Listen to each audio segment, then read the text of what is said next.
ghazwatun fi sabilillah aw ruhatun khairun minad dunya wa ma fiha. Shadaqallahul azim wa shadaqa rasuluhun nabiyyul karim wa nahnu ala dzalika minasy syahidin wa syakirin walhamdulillahi rabbil alamin. Para alim ulama, para orang tua, hadirin, insyaallah kita semua pada malam hari ini dicatat oleh Allah Subhanahu wa taala sebagai dai hakikatnya Allah Subhanahu wa taala. Tidak ada kerja yang paling tinggi nilainya di sisi Allah Subhanahu wa taala mengalahkan kerja dakwah. Kerja yang oleh Allah Subhanahu wa taala diberikan kepada para hamba-hamba kekasih. Siapa mereka? Mereka adalah para nabi dan para rasul. Andai ada kerja yang lebih tinggi nilainya dibanding kerja dakwah, maka pasti kerja itulah yang Allah Subhanahu wa taala akan berikan kepada para hamba-hamba kekasih-Nya, yaitu para nabi dan para rasul.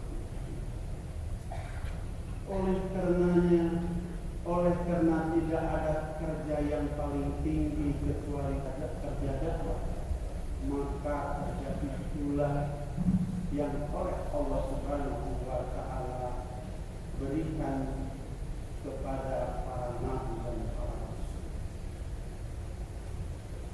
Hari ini pintu kerasulan dan pintu kenabian sudah ditutup oleh Allah Subhanahu wa taala. Walaupun kita umat Islam seluruh dunia kumpul dalam satu tempat, mengadakan istighosah, mengadakan munajat kepada Allah Subhanahu wa taala, mohon kepada Allah Subhanahu wa taala agar Allah Subhanahu wa taala menurunkan nabi atau rasul lagi, maka Allah Subhanahu wa taala tidak akan pernah menurunkan. Karena nabi sudah ditutup oleh baginda Nabi besar Muhammad sallallahu alaihi wasallam. Beliau adalah khatamun nabiyyin, penghujung bagi para nabi. La nabiyya ba'dah, tidak akan ada nabi setelah ini.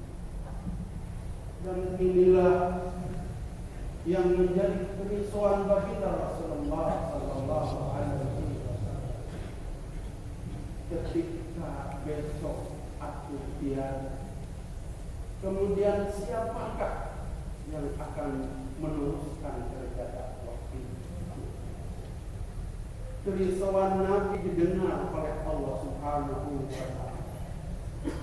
Untuk menjawab kerisauan Nabi baginda Nabi besar Muhammad sallallahu alaihi wasallam, Allah turunkan malaikat Jibril alaihi salam membawa ayat daripada Allah Subhanahu wa taala untuk disampaikan kepada baginda Nabi besar Muhammad sallallahu alaihi wasallam. Dan oleh baginda Nabi besar Muhammad sallallahu alaihi wasallam supaya disampaikan kepada seluruh umatnya, termasuk kita yang duduk di dalam tempat yang sangat-sangat dimuliakan oleh Allah Subhanahu wa taala. Apa surat yang dibawa oleh malaikat Jibril alaihissalam? Apa ayat yang dibawa oleh malaikat Jibril alaihissalam? Malaikat Jibril alaihissalam membacakan surat dan tengah-tengah kegelisahan Rasulullah sallallahu alaihi wasallam, kerisauan Rasulullah sallallahu alaihi wasallam, siapa yang akan menguruskan kerja kenabian itu? Malaikat Jibril membacakan ayat tersebut kepada baginda Nabi besar Muhammad sallallahu alaihi wasallam. Qul hadis sabili ad'u ila Allah ala basiratin ana wa man ittaba'ani. Wahai Muhammad, katakan oleh engkau, ini adalah satu-satunya jalan. Tidak ada jalan lain untuk menyelesaikan setiap problematika umat di dunia dan di akhirat. Apa itu yang dimaksud dengan sabili jalanku? Ada Allah, mengajak setiap umat manusia untuk yakin dan iman kepada Allah Subhanahu wa ta'ala, untuk taat kepada setiap perintah Allah Subhanahu wa ta'ala, untuk menjauhi setiap larangan-larangan Allah Subhanahu wa ta'ala. Tugas siapakah ini? Sampaikan oleh Muhammad wa man ittaba'ani. Ini adalah tugasku dan tugas umat.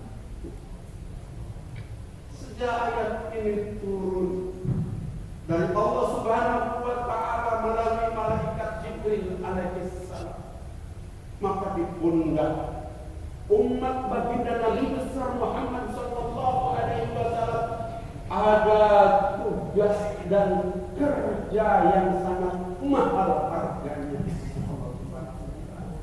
Yang dulu hanya diberikan tugas dan kerja ini kepada para nabi dan kepada para rasul, akan tetapi saat ini kerja dan tugas ini oleh Allah Subhanahu wa ta'ala diberikan kepada umat baginda Nabi besar Muhammad sallallahu alaihi wasallam, yaitu tugas dan kerja dakwah. Kemudian tugas dan kerja dakwah bagaimana dan seperti apa? Ulama sering katakan di hadapan kita sekalian, dakwah ala manhajin nubuwwah, dakwah dengan manhaj kenabian, dakwah dengan kurikulum kenabian.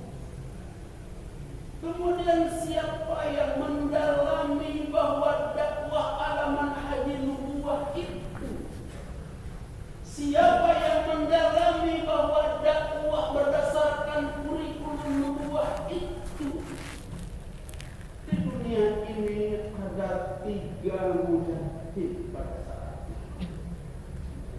Mujadid yang pertama datang dari satu negara yang bernama adalah Afghanistan. Mujadid yang kedua pada saat itu datang dari negara Mesir. Dan mujadid yang ketiga datang dari negara Indonesia. Yang datang dari negara Afghanistan yang bernama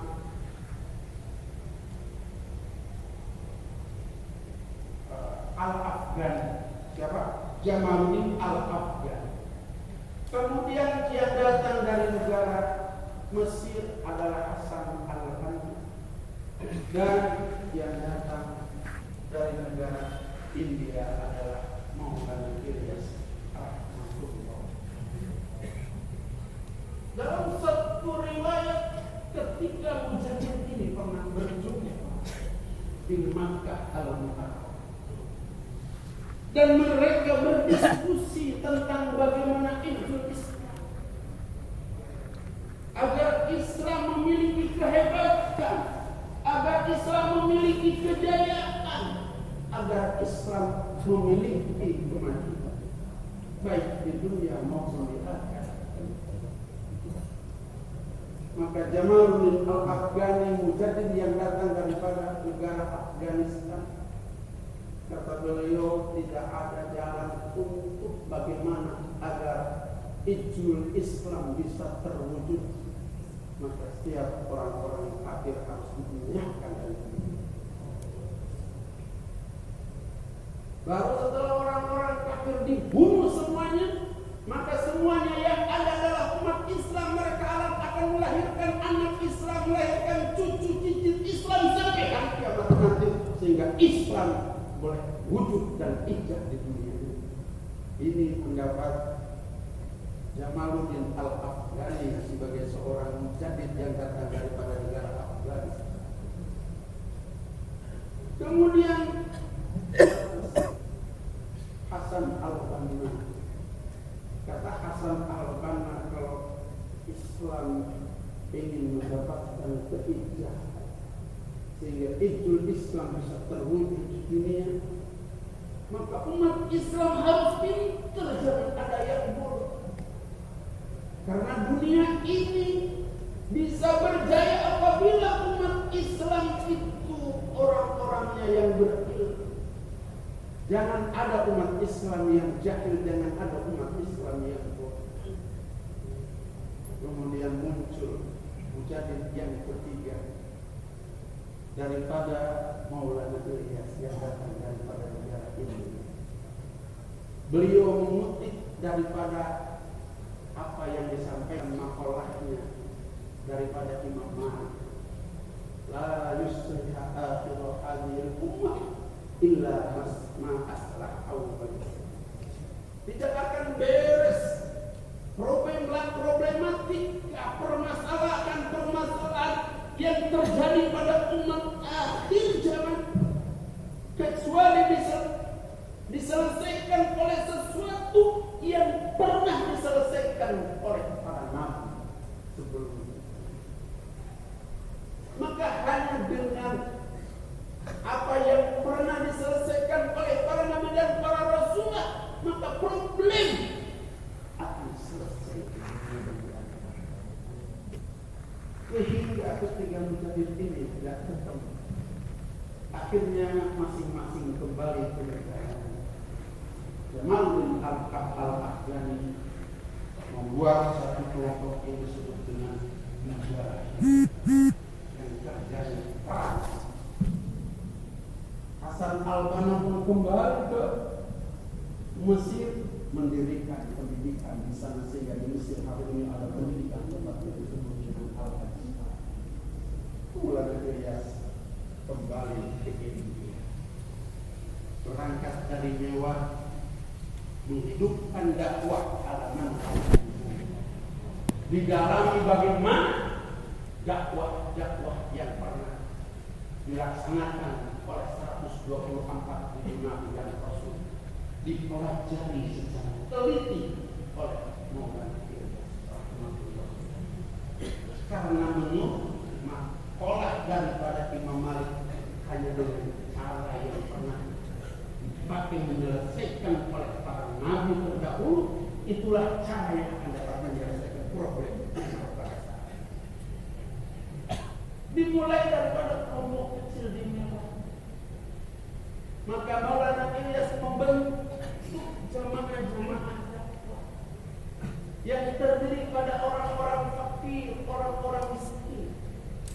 Akan tetapi Maulana Ilyas memiliki misi dan visi ke depan, sehingga ketika ada pesawat di atas, pada saat itu Maulana Ilyas sedang melaksanakan bayan di hadapan orang-orang mewah yang fakir, yang miskin itu, maka beliau berkata, besok itu pesawat-pesawat yang lewat akan singgah di India untuk berangkat berdakwah ke seluruh.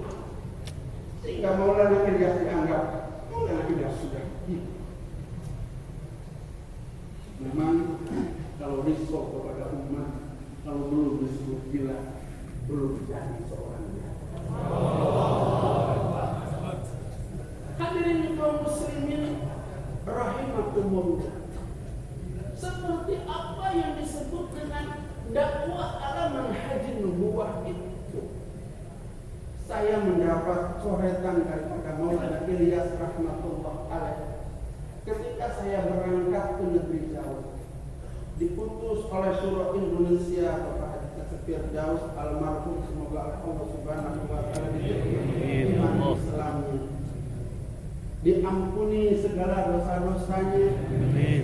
Sekarang diterangkan, diluaskan di alam kubur. Amin ya Allah. Besok membawa bendera dan kita ada di belakangnya masuk ke dalam surga. Diputus untuk berangkat ke satu negara yang jauh maut yang bernama negara Somali. Yang pada saat itu saya berangkat mulai dari Indonesia ke Singapura. Dicari dari Singapura tidak ada akses ke Somalia, sehingga para pekerja dakwah ke Singapura tidak menemukan akses dari Singapura ke Somalia. Maka saya dengan rombongan harus berangkat ke Malaysia. Dari Malaysia pun pekerja dakwah di Malaysia tidak menemukan akses dari Malaysia ke Somalia. Maka terpaksa harus berangkat ke Bangkok. Maka di Bangkok pun tidak ditemukan akses untuk berangkat ke Somalia. Akan tetapi ada satu akses bisa masuk ke negara Somalia ketika kita masuk ke negara Kenya terlebih dahulu. Maka tidak boleh mengambil visa di negara orang.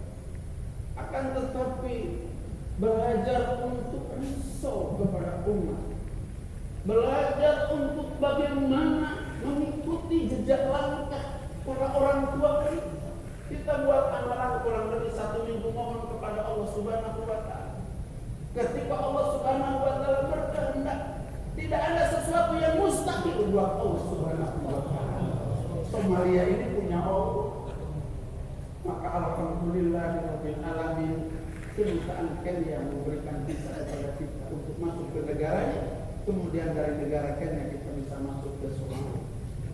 Maka di Somalia itulah saya mendapatkan sebuah lembaran susunan Syekh Maulana Ilyas tentang apa yang disebut dengan dakwah ala manhaj nubuwah. Dakwah ala manhaj nubuwah itu hanya ada 3 poin penting saja. Yang pertama, apa yang disebut dengan asasud dakwah. Yang kedua, apa yang disebut dengan maqasid dakwah. Dan yang ketiga, apa yang disebut dengan usul dakwah. Kalau orang mengaku ini akan tetapi belum tahu asasud dakwah, maqasid dakwah dan usul dakwah, ia bukan sebagai seorang dai. Apalagi mengaku dakwah ala manhaj nubuwah. Karena acuan sebagai seorang dai-nya Allah Subhanahu wa Ta'ala yang mengikuti dakwahnya para nabi dan para rasul harus mengikuti dengan apa yang pernah ditemukan oleh Maulana Ilyas rahmatullah alaih, di mana ada 3 pokok penting bagi modal seorang yang ingin menjadi dai-dai-nya Allah Subhanahu wa Ta'ala. Yang pertama adalah asasud dakwah, yang kedua adalah maqasid dakwah, dan yang ketiga adalah usul dakwah. Mungkin yang sudah hafal usul dakwah mungkin yang 28 itu tentang asasud dakwah, maqasid dakwah. Mudah-mudahan kita tidak terlalu malam kita akan sampaikan sebelum kita berdoa kepada Allah Subhanahu wa Ta'ala. Asasud dakwah jumlahnya ada 3. Yang pertama adalah umum, dan yang kedua adalah ijtimaiyah, dan yang ketiga tidak ada yang keempat dan yang kelima. Memang Maulana Ilyas itu menyampaikan konsepnya sangat mudah untuk dicerna oleh siapa saja yang mereka ingin menjadi dai-nya Allah Subhanahu wa Ta'ala di atas manhaj para nabi dan para rasul. Yang ketiga adalah qabuliyah. Ini bahasa ini sering disebut oleh ulama-ulama India, Pakistan dan Bangladesh. Akan tetapi kalau ulama Indonesia apa yang disebut dengan limardohi, tolong hafalkan. Yang pertama adalah umum, yang kedua adalah ijtimaiyah, dan yang ketiga adalah qabuliyah atau limardohi. Yang pertama adalah umum. Jadi dakwah itu adalah umum, Dari mulai fakir, miskin sampai dengan orang kaya dan penguasa. Dari mulai rakyat jelata sampai dengan pejabat. Dari mulai opera sampai dengan jenderal. Jadi kalau kita sudah menjadi sebagai seorang dai, maka sasaran dakwah kita adalah si fakir, si miskin dan si kaya, si rakyat dan si pejabat, si opera dan. Jadi kalau sudah jadi dai, jangan pernah silau dengan konglomerat, jangan pernah silau dengan pejabat, jangan pernah silau dengan jenderal, karena dai lebih hebat daripada konglomerat, dai lebih hebat dari pejabat, dan dai lebih hebat daripada siapapun di dunia. Nabi Musa alaihissalam, beliau adalah pengembala kambing. Abah tidak ingin cerita panjang. Kalau cerita panjang tentang Nabi Musa bisa setengah jam atau mungkin bisa 1 jam. Ketika Nabi Musa diangkat oleh Allah Subhanahu wa Ta'ala menjadi nabi dan menjadi rasul, setelah Allah Subhanahu wa Ta'ala memberikan 2 mukjizat yang diberikan oleh Allah Subhanahu wa Ta'ala kepada Nabi Musa alaihissalam. Yang pertama, tongkat menjadi ular. Yang kedua, tangannya keluar cahaya seperti apa yang dikehendaki oleh Nabi Musa. Karena Nabi Musa pada saat itu sedang tersesat di perjalanan untuk berangkat dari Madian ke Mesir pada saat itu. Maka Allah Subhanahu wa Ta'ala memanggil Nabi Musa alaihissalam untuk datang ke kursi. Kemudian Allah Subhanahu wa Ta'ala suruh melemparkan tongkatnya yang kemudian menjadi ular. Dan tongkat itu setelah menjadi ular bukan ular sebesar itu, tapi ular membesar. Bahkan dalam satu riwayat, besarnya itu ular yang berasal daripada tongkat Nabi Musa hampir sebesar gunung Tursi. Setelah ular itu hampir sebesar gunung Tursi, diperintahkan oleh Allah Subhanahu wa Ta'ala untuk mengejar Nabi Musa. Nabi Musa dikejar oleh ular yang terbuat oleh Allah Subhanahu wa Ta'ala pada tongkat, sehingga Nabi Musa sangat lelah, sehingga Nabi Musa tidak berdaya lagi pada saat itu. Habis tenaga Nabi Musa pada saat itu. Di tengah-tengah ular sedang mengejar Nabi Musa, dan Nabi Musa pun dalam keadaan kelelahan, dan Nabi Musa sudah hampir ditelan oleh ular yang terbuat daripada tongkatnya. Maka datang perintah Allah Subhanahu wa Ta'ala, khudh ya Musa, ambil oleh hukum wahai Musa. Nabi harus memilih, apakah memilih lari daripada terkaman ular, atau Nabi Musa harus ikut perintah Allah Subhanahu wa Ta'ala dan ular itu harus diambil.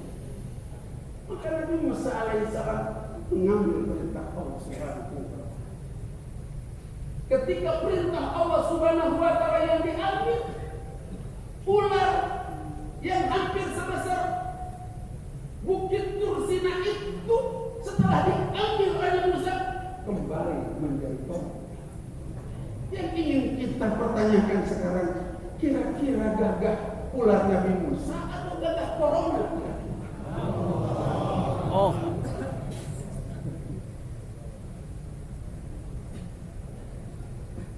Gagah ular Nabi Musa atau gagah corona kira-kira?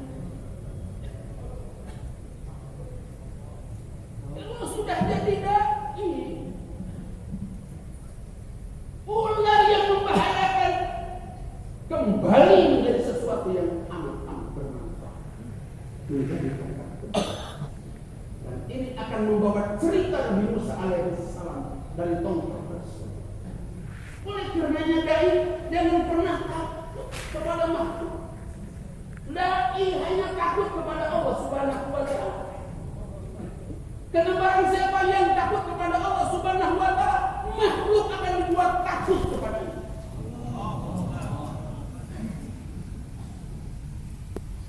Dai tidak percaya kepada janji makhluk.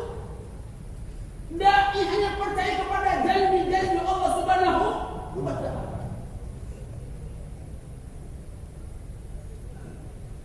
Barang siapa percaya kepada makhluk pasti kecewa. Barang siapa janji percaya kepada Allah Subhanahu wa taala, kapan Allah mengecewakan kita semua? Ini wajah-wajah kecewa dengan janji makhluk semuanya. Allah tidak pernah mengecewakan kita. Allah berikan mata kepada kita orang sini.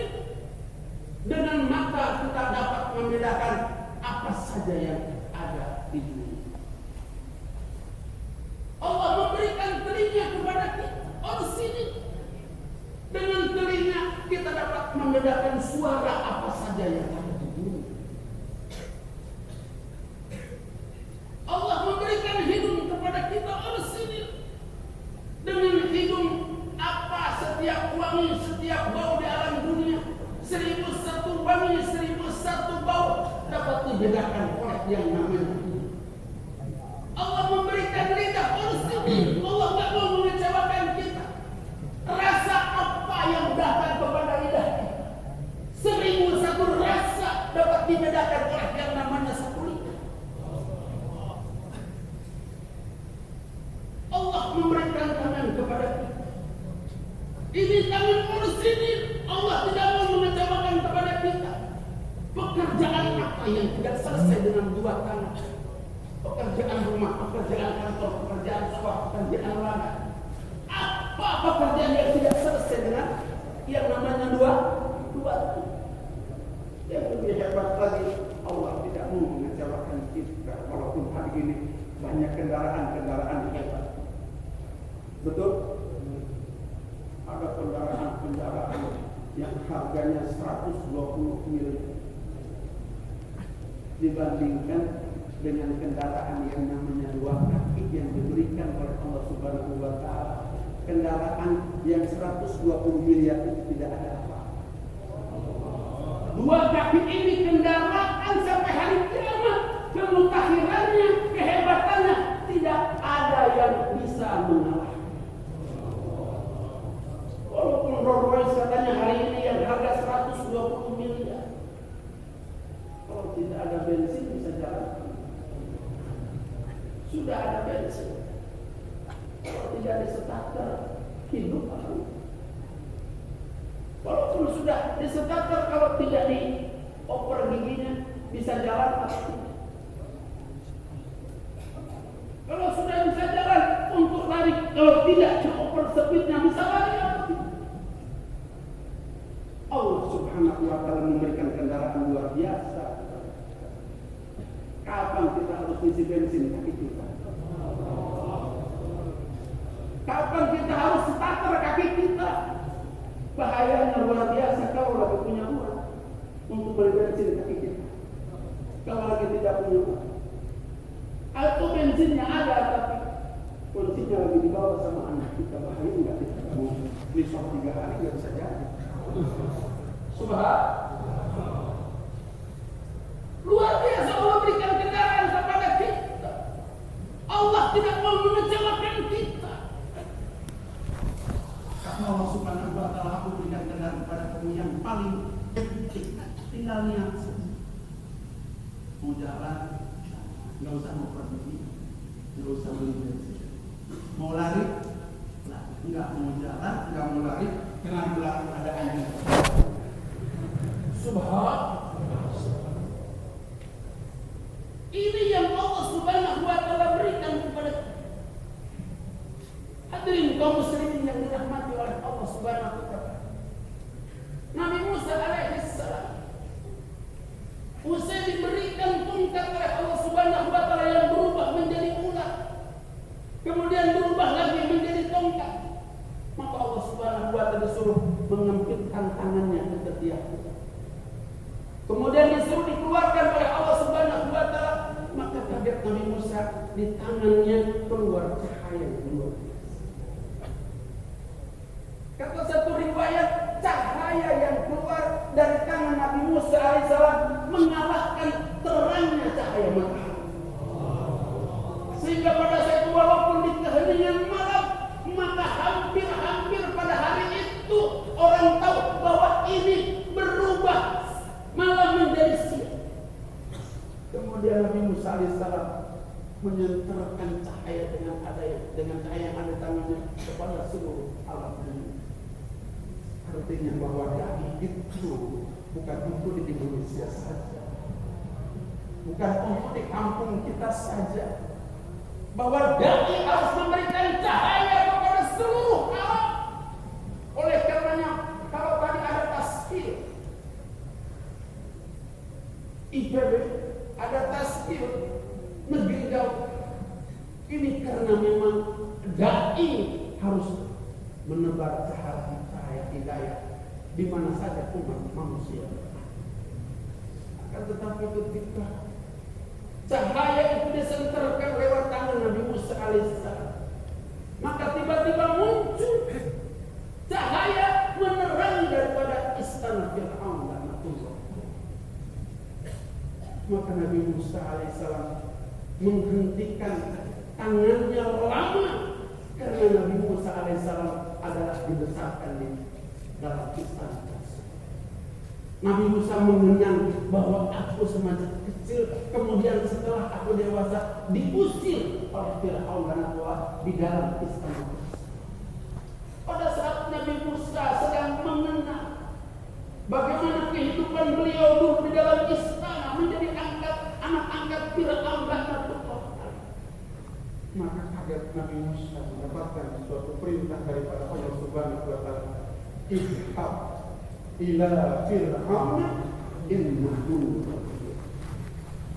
Wahai Musa, pergilah kamu berdakwah ila Fir'aun, kepada Fir'aun, innahu tagha, karena sesungguhnya Fir'aun orang yang telah melampaui batas.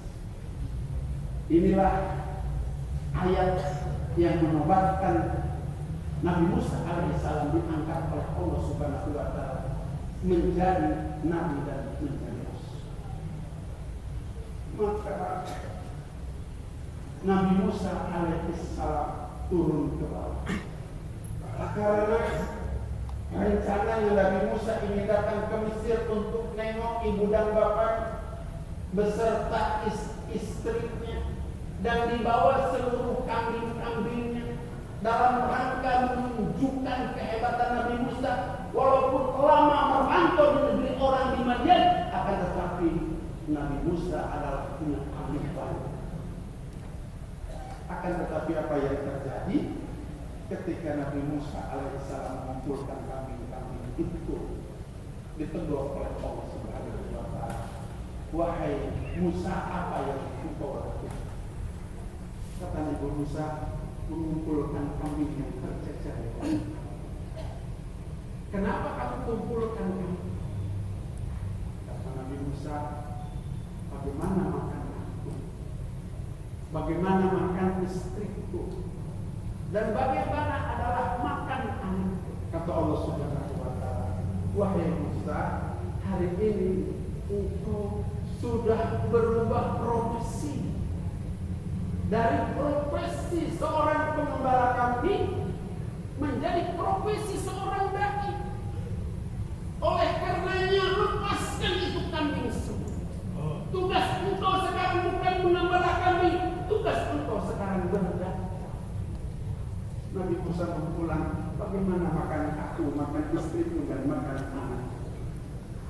Kata Allah Subhanahu wa taala, "Musa, di hadapan engkau ada apa? Ada batu ya. Coba tatap engkau pukulkan ke batu itu, maka batu pun belah dua." Ada apa Musa? Ada batu lah. Coba pukulkan lagi tongkat engkau kepada batu yang kedua, maka tongkat pun dipukulkan kepada batu yang kedua, kemudian batu pun terbelah. Kata Allah Subhanahu wa taala, "Ada apa wahai Musa?" "Ada batu lagi ya Allah." Pukulkan lagi tongkatmu kepada batu yang ketiga, maka dipukulkan lagi oleh Nabi Musa alaihissalam kepada batu yang ketiga, maka dalam yang ketiga ada seekor ular yang gemuk seekor ulat yang sedang memakan daun yang sangat fresh. Kata Allah Subhanahu wa taala, Musa, dekatkan telinga engkau ke mulut itu ulat. Maka ketika Nabi Musa mendekatkan telinganya ke mulut ulat, apa yang sedang dilakukan oleh ulat? Ulat sedang memuji Allah Subhanahu wa taala, subhanahu wa ta'ala. Wa ya'rifu makana wa yarzuquni wa la yansani. Kata ulat itu subhana mayyaruni, maha suci Allah Subhanahu wa ta'ala yang selalu dapat memandang aku walaupun aku tidak dipandang sebelah mata oleh makhluk lain. Walaupun aku berada di dalam batu yang ketiga. Wa ya'rifu makani, maha suci ya Allah yang selalu tahu di mana aku berada. Walaupun aku berada dalam batu yang ketiga. Yang paling indah itu bahasa ulat. Wa yarzuquni wa la yansani. Dan maha suci ya Allah, engkau selalu mendatangkan rezeki itu. Wa la yansani, dan engkau tidak pernah lupa kapan aku harus makan, maka rezeki engkau angkatkan ke aku. Jadi dai tidak usah takut hilang rezeki. Tidak usah takut dijamin oleh Allah Subhanahu wa taala. Nabi Musa mendapat tarbiyah besar dari apa yang diajarkan oleh Allah Subhanahu wa taala. Kalau ulat saja tidak pernah sholat, tidak pernah tahajud, tidak pernah duha, dijamin oleh Allah Subhanahu wa taala, bagaimana lagi seorang kafir? Maka kambing itu ditinggalkan oleh Nabi Musa. Karena saat itu Nabi Musa sudah mantap bahwa aku adalah sebagai seorang jahil. Berangkatnya kemana? Seorang pengembala kambing datang mengetuk pintu istana. Belum jadi seorang dai, kalau kita belum berani mengetuk pintu istana, mengetuk pintu DPR, MPR, mengetuk pintu gedung putih di Amerika Serikat sana. Wallahi saya pertama tasbih di Bangladesh pada saat itu. Pertama kali saya ikut ijtima di Bangladesh yang dihadiri oleh kurang lebih 6 juta umat manusia pada yang datang daripada seluruh dunia. Kemudian saya berada di hadapan Maulana Sa'ad pada saat itu. Saya berikrar pada saat itu sampai mati saya tidak akan keluar dari jemaah. Karena tertarik dengan ungkapan dakwah beliau, bayan hidayah beliau menyampaikan dalam bayan tersebut, Amerika laisa aduwwuna, Soviet laisa aduwwuna, Australia laisa aduwwuna, limana hum la yu'minun wa la yusallun. Amerika Serikat bukan musuh kita, Soviet bukan musuh kita, Australia bukan musuh kita, negara-negara kafir bukan musuh kita, akan tetapi mereka bagian daripada umat Nabi Muhammad SAW. Kenapa mereka tidak beriman? Kenapa mereka tidak sholat? Karena saya belum datang ke sana untuk membawakan iman. Karena saya belum datang ke sana untuk mengajak mereka untuk sholat. Yang paling salah bukan mereka, yang paling salah kata mereka adalah saya yang saya belum. Ini sifatnya, ini yang disebut dengan yang disebut dengan hadirin kaum muslimin yang dirahmati oleh Allah Subhanahu wa taala. Oleh karenanya hari ini kalau bukan kita yang mengambil kerja dakwah, siapa lagi? Hari ini mereka tahu bahwa kerja kita ini adalah kerja luar biasa yang akan dapat merubah diri kita, merubah keluarga kita, merubah masyarakat bangsa kita, bahkan merubah dunia dan akhirat. Ini kerja. Oleh karena di sana sini dihalang-halangi. Corona itu adalah salah satunya untuk menghalangi agar dakwah al-manhaj an-nabawi ini berhenti. ingin bacakan bahwa dai ini insya Allah semuanya masuk surga. Karena tidak ada yang bekerja kenabian ceritanya masuk neraka. 124.000 nabi dan rasul, ada cerita satu saja nabi yang masuk neraka. Ada nabi apa? Tidak. Kenapa? Mereka kerja dakwah. Jadi orang yang kerja dakwah tidak akan pernah masuk api neraka. Tapi yang kerja ibadah banyak yang masuk neraka. Di zaman Nabi Musa alaihissalam ada seorang ibadah 400 tahun sama sekali tidak bermaksiat kepada Allah Subhanahu wa taala. Berjumpa dengan Nabi Musa alaihissalam. Begitu bangganya dengan ibadah 500 tahun yang pernah ia lakukan. Dan Nabi Musa pun menjadi saksi atas ibadah orang tersebut. Ia bertanya kepada Nabi Musa, ia menyuruh kepada Nabi Musa untuk bertanya kepada Allah Subhanahu wa taala, wahai Musa, engkau sebagai kalimu yang bisa berbicara dengan Allah Subhanahu wa taala. Tolong tanyakan kepada Allah Subhanahu wa taala, aku ini sudah ibadah 500 tahun, surga yang mana yang kau akan berikan? Maka Nabi Musa pun tanda menghadap Allah Subhanahu wa taala. Nabi Musa menanyakan kepada Allah Subhanahu wa taala, wahai Allah, aku telah berjumpa dengan seorang yang ibadah 500 tahun tanpa maksiat kepada. Dia bertanya kepadaku, surga yang mana yang kau akan berikan kepada? Allah Subhanahu wa taala sampaikan kepada dia, kau ajak aku. Jangankan orangnya, Nabi Musa pun kaget. Karena Musa menjadi saksi bahwa ia sebagai ahli ibadah kepada Allah Subhanahu wa taala. Nabi Musa bertanya kepada Allah Subhanahu wa taala, kenapa aku masukkan ke dalam surga? Kata Allah Subhanahu wa taala, betul, ia akan. Tapi hanya untuk sendiri. Sementara tetangganya tidak diajak ibadah seperti dia. Sampaikan kepadanya bahwa ia masuk ke dalam surga.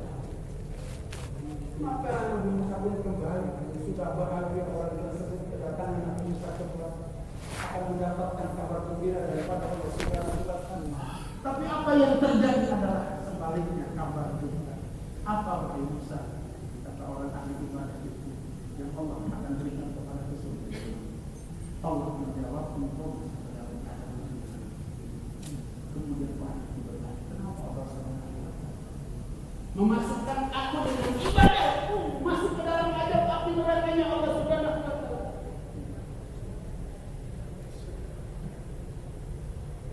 Maka aku juga keheran, sehingga aku juga bertanya kepada Allah Subhanahu wa taala, kenapa aku dimasukkan ke dalam azab api nerakanya?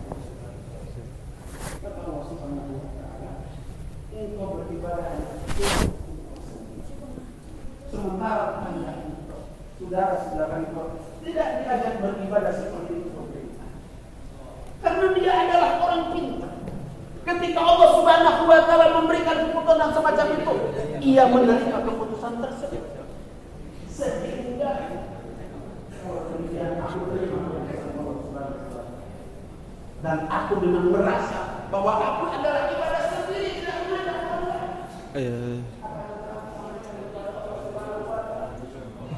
Kayak tisu tuh.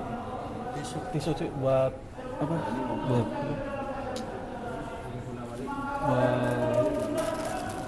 Sehingga lubang api neraka tertutup dengan badan. Sehingga orang-orang yang mau masuk api neraka karena aku tidak ajak beribadah dan taat kepada Allah Subhanahu wa taala terhalang oleh badan. Maka Nabi Musa alaihissalam menyampaikan lagi kepada Allah Subhanahu wa taala, ya Allah. Maka ia menerima apa telah ia siap masuk ke dalam azab api. Akan tetapi ia sudah mulai risau dan mengakui kesalahan. Mohon kepada Engkau agar badannya dibesarkan sehingga 7 lubang api neraka tertutup oleh badannya, dan orang-orang yang tidak diajak taat, tidak diajak ibadah sehingga tidak jadi masuk ke dalam api neraka karena tertutup oleh badannya. Kata Allah Subhanahu wa taala, karena sudah ada perisauan untuk menyelamatkan orang lain, maka aku turunkan untuk dimasukkan ke dalam api neraka. Aku masukkan dia ke dalam surga Allah Subhanahu wa taala. Jadi sifat dai itu yang pertama harus dibangun adalah sebuah prinsip. Bagaimana diri kita, bagaimana istri kita, bagaimana anak kita, bagaimana keluarga kita, bagaimana tetangga kita, dan bagaimana seluruh umat manusia. Tanpa pilih siapa saja mereka, ini harus menjadi sebuah perisuan kita.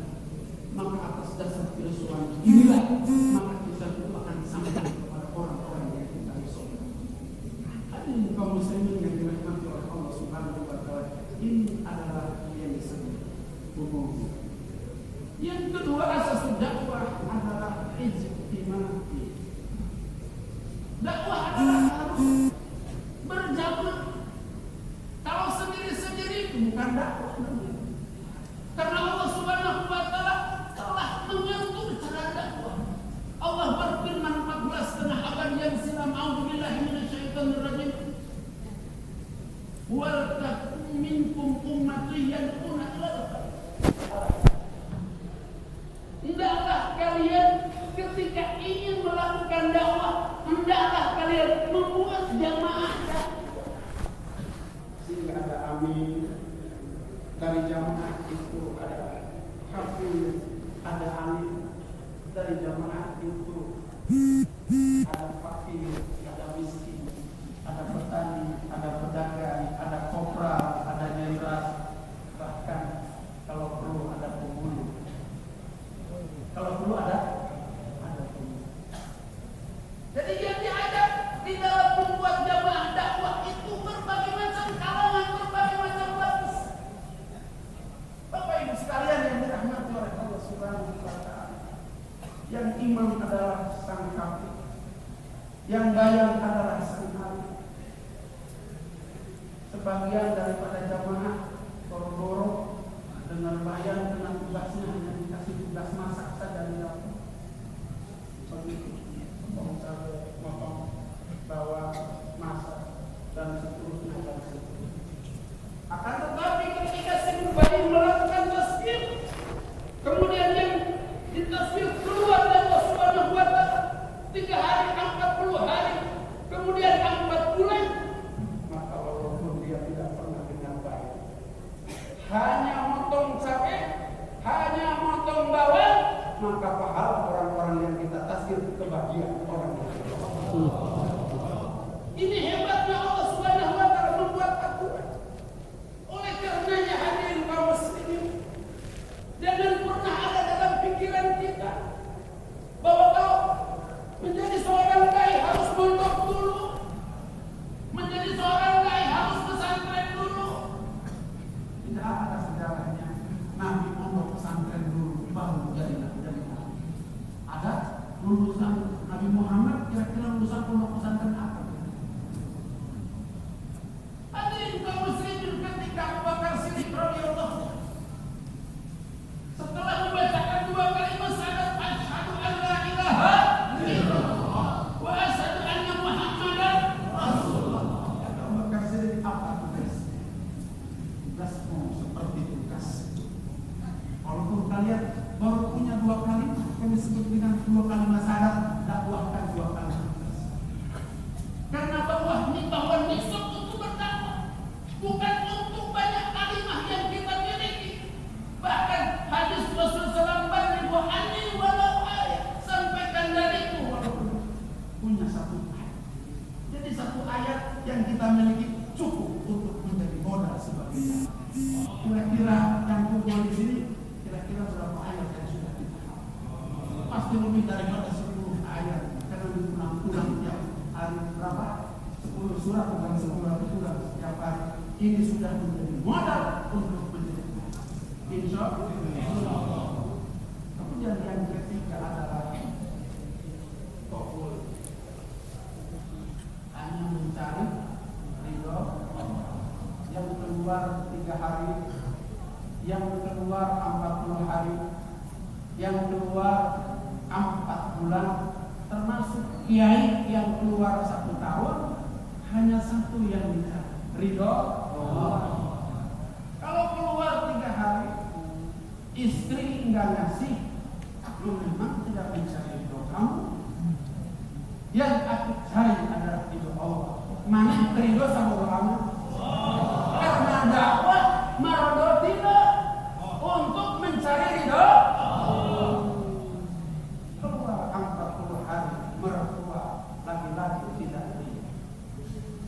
Karena dakwah adalah untuk mencari ridho Allah. Kalau ada mertua tidak ridho, tinggalin.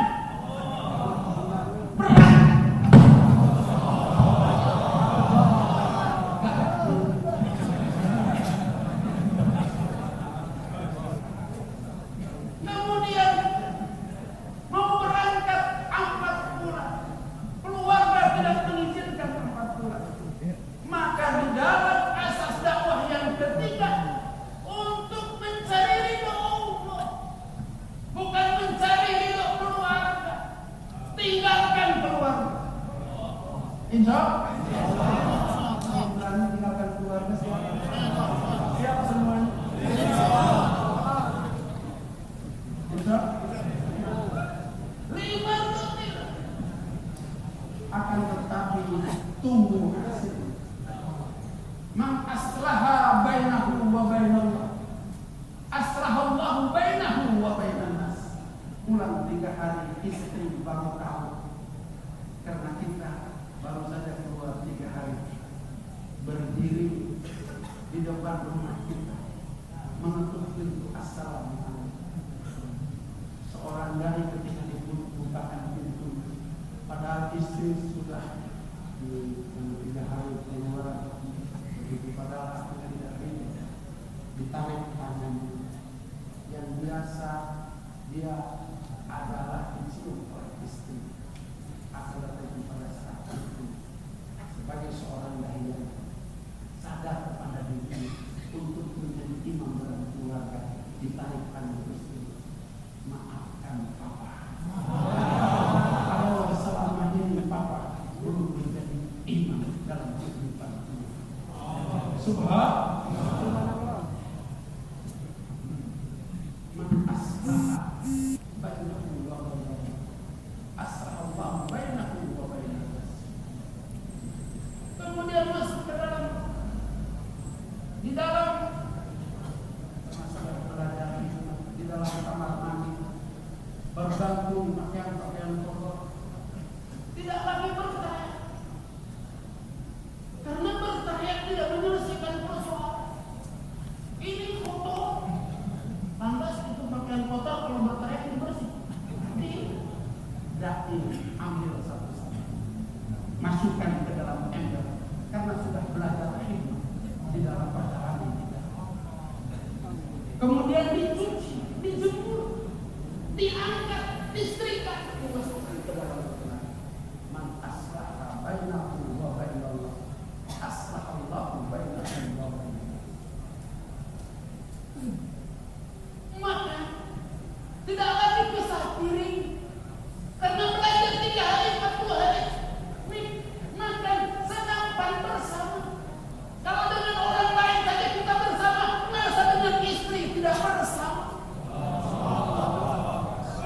Mulai sang suami ngambil nasi dengan tangannya sendiri seperti kita belajar infak selama 3 hari 40. Belajar seperti hikmatnya Nabi menuangkan air dengan tangannya sendiri untuk basah.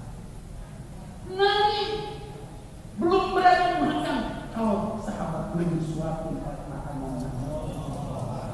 Orang dai ketika makan mulai menipis. Man aslaha bainahu wa bainallah, aslahallahu bainahu wa bainallah. Tengah malam jam 3 bangun, kemudian dia bersih diri.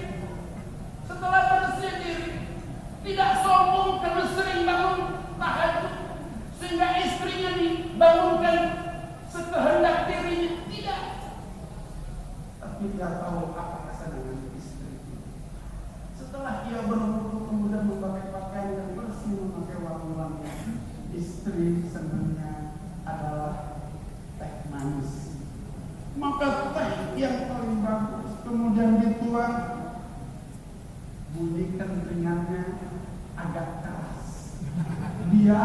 istri mendengarkan keringat sendok yang beradu dengan beras. Subhanallah. Seorang dai lemah lembut dan kasih sayang. Mama, apa tadi duluan itu teh kesenangan mama sudah papa bikin.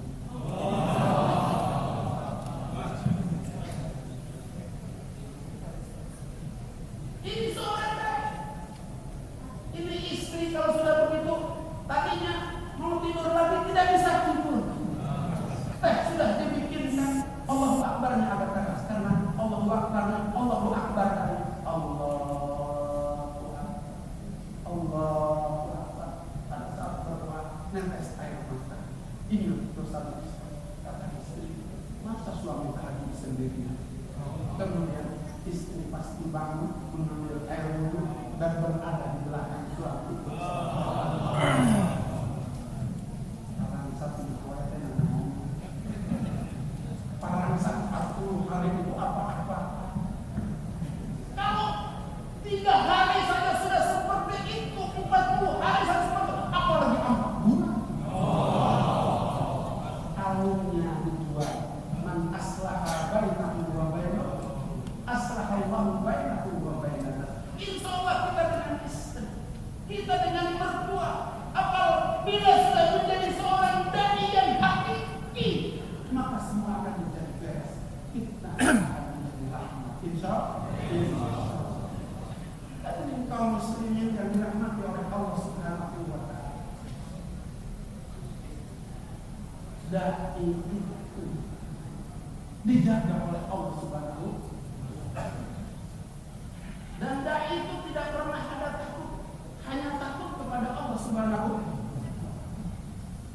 Dan Abah ingin ambil cerita tentang Rasulullah Sallallahu Alaihi Wasallam setelah dilarang oleh Abu Jahal dengan berbagai macam cara, maka Abu Jahal mengutus seseorang menawarkan 3 tawaran kepada siapa? Kepada Nabi Muhammad Sallallahu Alaihi Wasallam. Ingin harta, ingin tahta, atau ingin wanita. Emas dan perak telah disiapkan. Pangkat sebagai seorang kepala suku Quraisy akan diberikan. 8 wanita cantik yang ada di kota Makkah pada saat itu sudah disiapkan. Maka disampaikan oleh pamannya kepada Nabi Muhammad Sallallahu Alaihi Wasallam. Muhammad baru saja datang utusan Abu Jahal Abu Hakam untuk menawarkan kepada kamu agar kamu berhenti daripada jahat. Kamu ingin harta, emas dan perak sudah disiapkan. Kamu ingin tahta sebagai seorang kepala Quraisy, kepala suku akan dipilih. Atau kamu ingin wanita? 8 wanita cantik dan seterusnya. Apa kata Rasulullah Sallallahu Alaihi Wasallam? Andai mereka sanggup meletakkan matahari di sebelah kanan dan mereka sanggup meletakkan bulan di sebelah kiri, wallahi aku tidak akan berhenti. Subhanallah. Hari ini kita baru takut-takuti sama corona. Sudah berhenti dalam dah? Tidak berhenti dalam. Oleh karena seorang nanti, apalagi kalau memang benar-benar itu corona dan kita mati oleh Bapak, kita adalah mati sakit. Kita adalah mati sakit. Tidak usah takut lagi, insya Allah. Yang paling telah memakai protokol kesehatan sejak masjid ini didirikan oleh Allah Subhanahu wa Ta'ala dan oleh baginda Rasulullah, maka yang paling pertama memakai protokol kesehatan adalah masjid. Sampaikan kepada mereka. Tempat-tempat ibadah yang lain wihara, kelenteng, termasuk adalah gereja. Mereka memakai sendal di dalam tempat ibadah itu, memakai sepatu ke tempat ibadah. Satu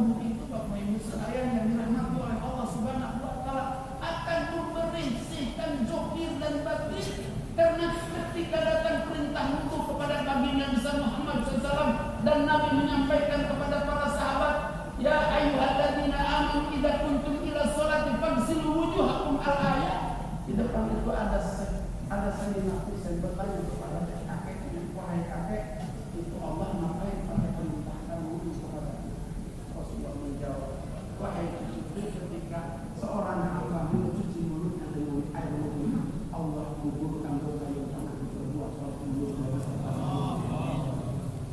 Wahai cucuku, ketika seorang hamba mencuci wajahnya dengan air, Allah gugurkan dosa maksiat yang pernah dibuat oleh matanya, hatta tahruja baina ainaihi, sehingga terkeluar dosa itu antara dua kelopak mata. Wahai cucuku, manakala seorang mencuci kedua belah tangannya dengan air, Allah gugurkan dosa yang pernah diperbuat oleh kedua belah tangannya, hatta tahruja baina azbani asabi, sehingga dosa-dosa itu terkeluar dengan di antara kuku jari jemari. Yang terakhir, barang siapa yang mencuci kepala dan kakinya, Allah gugurkan dosa kotor pikirannya dan kotor dosa kakinya beserta diri dengan air. Subhanallah. Masuk ke dalam masjid, orang yang bersih, tempatnya bersih, menghadap Allah yang maha bersih. Inna maha tayyibun la yaqbalu illa tayyib. Kemudian kita sholat di masjid, salam ke kanan, assalamualaikum hukumnya wajib, salam ke kiri, assalamualaikum hukumnya sunnah. Putihatlah abwabul jannah, dibuka baginya 8 pintu surga. Artinya ditutup baginya 7 pintu neraka. Haram orang yang telah sholat disentuh 7 lubang api neraka. Wajib orang yang telah sholat masuk ke dalam 7-8 pintu surganya Allah Subhanahu wa Ta'ala. Pertanyaannya, gagah 7 lubang api neraka, gagah corona? Kepada orang yang sholat 7 lubang api neraka itu tidak sanggup membakar, apalagi corona. Insyaallah dari mulai hari ini tidak ada kerja tiap hari kecuali langit sudah runtuh baru kita selesaikan jalan. Insya jangan pernah halang oleh apapun, justru corona akan pergi manakala dari surga yang dikeluarkan dari Allah Subhanahu wa Ta'ala. Bulan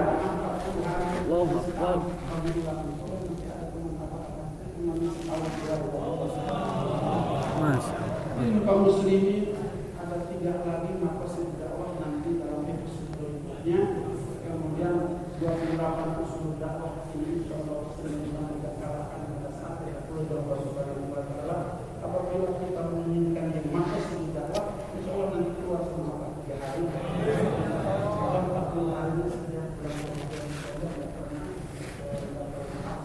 walaupun kemarin corona, tapi tetap bahkan jamaah yang kemarin luar biasa. Biasanya apa yang bawa anak sana 10-20 kemarin bawa jamaah 150. Tundukkan sejenak kepala kita. Kita orang-orang yang berdosa. Kita orang-orang yang selalu berada di dalam kita mohon kepada Allah Subhanahu wa Ta'ala dan hubungkan hati kita kepada Allah Subhanahu wa Ta'ala. Lupakan hal-hal yang doa adalah memintakan kepada Allah Subhanahu wa Ta'ala.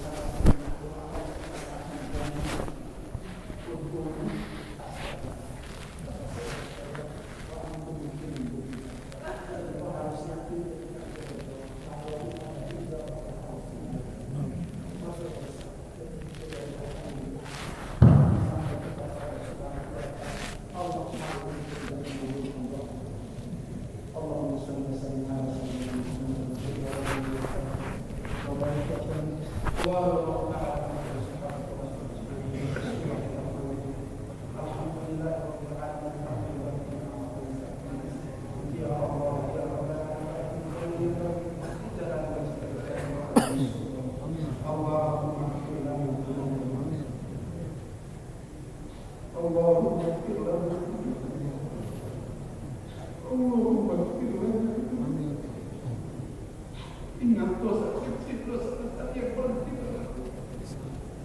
Sejak usia balik kita di usia 15 tahun sampai saat ini. Wallahi yakinna wa ولمسلمين ومستأذنين ولجميع المسلمين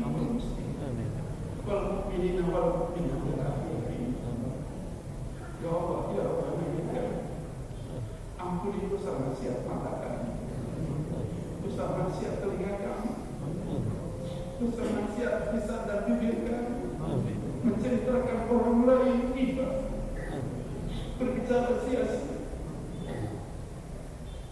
Ampuni dosa kedua belah tangan kami, ampuni dosa kedua belah kaki kami, ampuni dosa kotor pikiran kami, ampuni dosa hati kami, ujur takabur sunnah dan diri, terutama dosa makanan dan minuman. Rasulullah telah bersabda, kullu lahmin nabata min haramin fannar. Setiap daging yang tumbuh dari makanan dan minuman yang haram maka fannar, api neraka. Wa khiyar, makanan minuman yang makruh, yang sunat, bahkan yang pernah masuk melewati rongga mulut, telah menjadi darah dan telah menjadi daging. Saat ini tepatnya kamu dilemparkan dalam keadaan api neraka. Kami datang pada malam hari ini kepada Dia, Engkau sucikan dan bersihkan darah daging kami daripada makanan dan minuman yang makruh, yang sunat, terutama yang bersihkan sebersih-bersihnya, sucikan sesuci-suci. Ya Rabbana ya Karim, ampuni dosa meninggalkan sholat 5 waktu. Sejak usia mereka tidak terhitung sholat 5 waktu yang kami tinggalkan di masa-masa jahiliyah. Sedangkan 1 waktu kami tinggalkan 80 tahun untuk akan melemparkan dalam keadaan menangis. Kalau 1 hari kami tinggalkan, akan diajar 80.000 tahun yang kami tinggalkan dalam 1 waktu. Harus berapa lama kami mendekat dalam keadaan api neraka jahanam. Malam hari ini kami datang kepada-Mu ya Rabb, ampuni dosa meninggalkan sholat 5 waktu.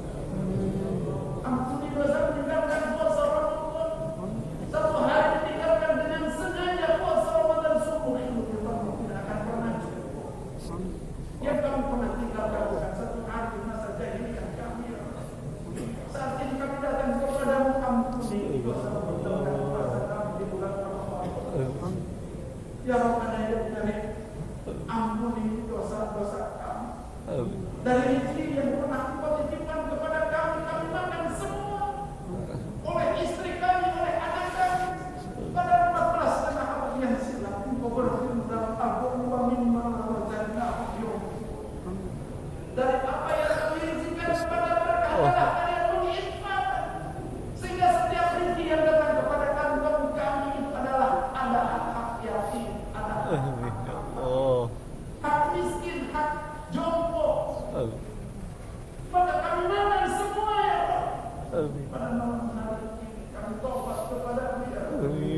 Dari makan hak orang lain ya Allah. Ya Rabbana ya Karim, ampuni dosa kami.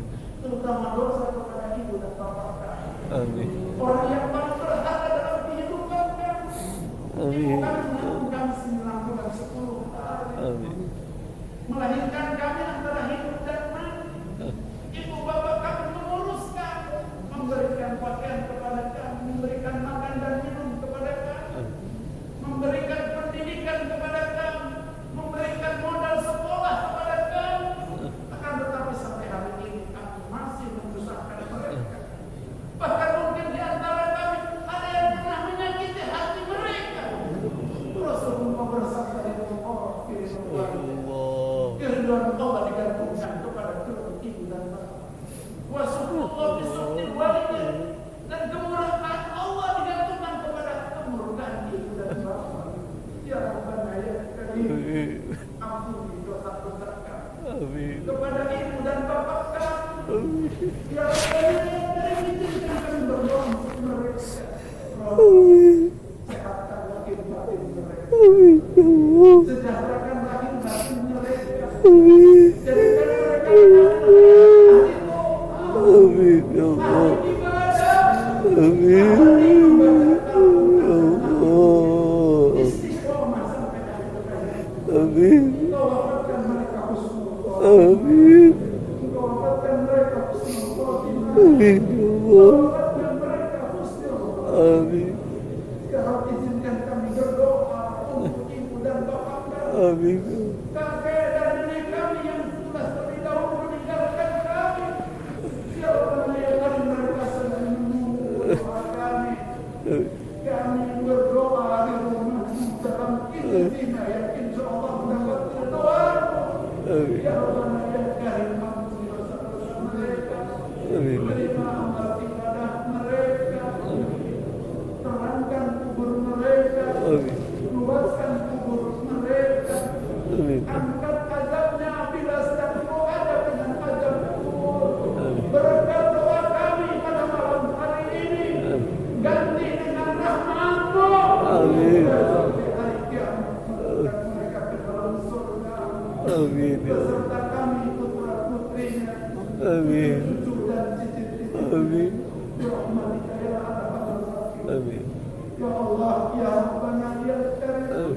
Telah lama Engkau berikan tugas kepada kami, bukan hanya tugas beribadah, akan tetapi Engkau berikan kepada kami dengan tugas dakwah. Amin. Akan tetapi kami lalai dengan tugas dakwah. Di soal 3 hari kami lalaikan. Di soal 40 hari setiap tahun kami lalaikan. Bahkan masih belum tasir untuk 4 bulan dalam negeri, 4 bulan IPB dan 4 bulan negeri. Ya Rabbana, ya Karim, padahal saat kami keluar 3 hari, kami dapat merasakan betapa kedekatan kami dengan Engkau. Betapa ibadah dan dekat kami kepada Engkau. Kami yakin hanya dengan thariqah dakwah semacam ini yang akan dapat menyelamatkan kami di dunia, menyelamatkan kami di kubur, menyelamatkan kami di ba'ats, menyelamatkan kami di mahsyar, dan dapat menyelamatkan kami di siratal mustaqim. Ya Allah, ya Karim, pilih kami menjadi dai-dai Engkau ya Allah. Istiqomahkan kami menjadi dai-dai Engkau ya Allah. Tingkatkan korban kami di 3 hari menjadi 40 hari. Tingkatkan korban kami dari 40 hari menjadi 4 bulan. Dari 4 bulan dalam negeri menjadi 4 bulan IPB. Dari 4 bulan IPB tingkatkan korban kami keluar di jalan-Mu ya Allah dan negeri jauh. Alim ulama keluarkan ya Allah. Keluarkan mereka ya Allah, karena mereka yang mendapatkan titipan daripada ilmu kenabian dan ilmu kerasulan. Amin. Kami menginginkan mereka menjadi pembimbing kami. Keluarkan para alim ulama, para asatidz dan para asatidz ya Allah. Di jalan-Mu ya Allah, dakwah ala manhajin nubuwah ya Allah. Allahumma rabbana ya rabbana taqabbal minna innaka antas samiul alim. Amin. Wa tub alaina ya maulana innaka antat tawwabur rahim. Rabbana atina fid dunya hasanah wa fil akhirati hasanah wa qina adzabannar. Wa adkhilna jannata ma'al abrar. Ya aziz ya ghaffar ya rabbal alamin. Subhana rabbika rabbil izzati amma yasifun wa salamun alal mursalin walhamdulillahi rabbil alamin. Subhanallahi wa bihamdihi. Subhanallahi wa bihamdihi. Asyhadu an la ilaha illallah. إلهي